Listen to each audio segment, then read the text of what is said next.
Hi, here at Humboldt Wildlife Care Center on Humboldt Bay, that's the bay right over there, you can't see it, but you can trust me. Um, we treat over 1,000 animals a year. Last year was 1,150. And over half of those animals are aquatic birds, and sometimes that number can go up to three-quarters, depending on events that are going on related to, ocean health and ocean conditions.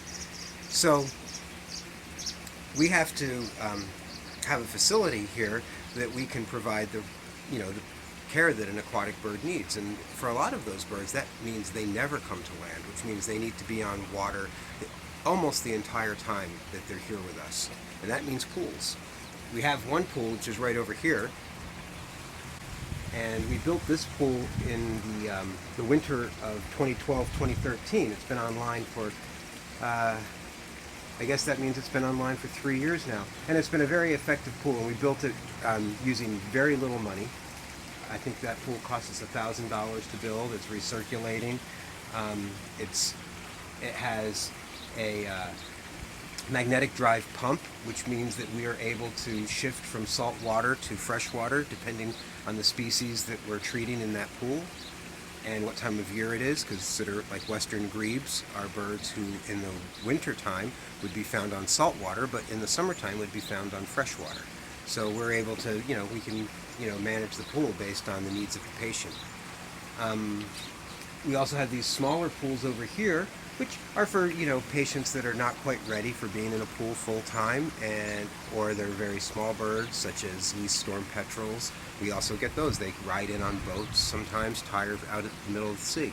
And it's a tiny little ocean bird that almost nobody's ever going to see, because they spend their lives out there in the deep ocean, but yet they're the size of a robin. It's crazy. And right now, we're in the middle of building a second seabird pool. This one is going to be smaller than the one that you just saw, but it will serve the same function. And basically, each year we raise as much as a dozen common murres, another pelagic species, pelagic meaning that they stay out at the ocean. They only come to shore when it's time to breed. And we have a breeding population that's very close to us here, and we do get orphaned babies every year. We can count on it. We get as many as 30, and as many as 15 to 20 of them make it into long-term care, meaning that they come in not so debilitated that they actually survive, and we treat them until they're ready to be released back to the ocean. So they require a nice home to live on while they're here, a place where they can learn to fish, a place where they can feed, and basically just gain both the skills and the body mass that they're going to need to live in the North Pacific. Now, like right behind us here, and this is for our pelican aviary, and this is not a pool. This is a filter. So we use no chemistry in any of our pools. The only way that we provide clean water is we change the water, but we use natural vegetation as a filter. And this has been really very effective. It's a program that we instituted about 5 years ago, and it's a raging success. Our waterfowl aviary operates the same way. And because we're using duckweed as our filtration vegetation, we're also keeping ourselves in duckweed for when it's time to raise duckling babies, which we do that every year too. So this is just part of what we do here, but it's a big part. And that is why we have to build this next pool, because we need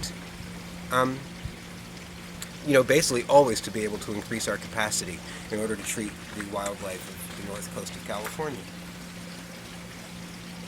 So if you want to help us with that, if you're seeing this video, probably there's a link nearby that you can go to, that you can click on, and then you can donate money to help us provide the care that we owe our injured and orphaned wild neighbors.